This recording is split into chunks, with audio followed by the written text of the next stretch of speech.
Our Harris Faulkner has been on the phone with J.D. Gordon, a senior advisor to Mr. Cain. You've been not on the phone, but in communication with J.D. Gordon. Tell me, if you would, Harris, what he's telling you. Forgive me for taking notes. I'm still working at this story right now, Geraldo. But what we've been able to do is just put together a statement that has come into our newsroom now from J.D. Gordon is the Chief Communications Director for Herman Cain. I spent a lot of time with him recently on a tour bus. So I know the campaign people pretty well with him. It's not a very large staff. And what he's saying this evening, and we can put this up on the screen, this is my official response, Harris. Fearing the message of Herman Cain, who is shaking up the political landscape in Washington inside the Beltway media now, have begun to launch unsubstantiated personal attacks on Cain, dredging up thinly sourced allegations stemming from Mr. Cain's tenure as the chief executive officer at the National Restaurant Association in the 1990s. Political trade press are now casting aspersions on his character and spreading rumors that never stood up to facts. Let me tell you how the story has kind of progressed a little bit today, Geraldo.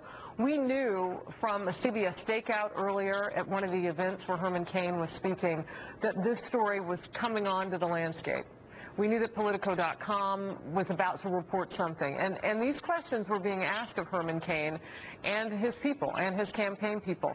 What his spokesperson said at that time earlier was that he was vaguely familiar with the charges and that the Restaurant Association's general counsel had resolved the matter. Different tonight is that they are now responding to this as such.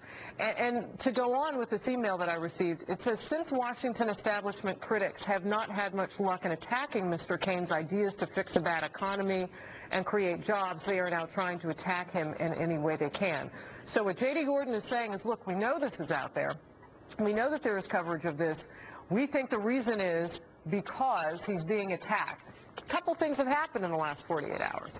An Iowa survey has shown that Mr. Cain may be statistically still tied with Mitt Romney, but technically ahead if the caucuses were to be held today in Iowa. That's important to note.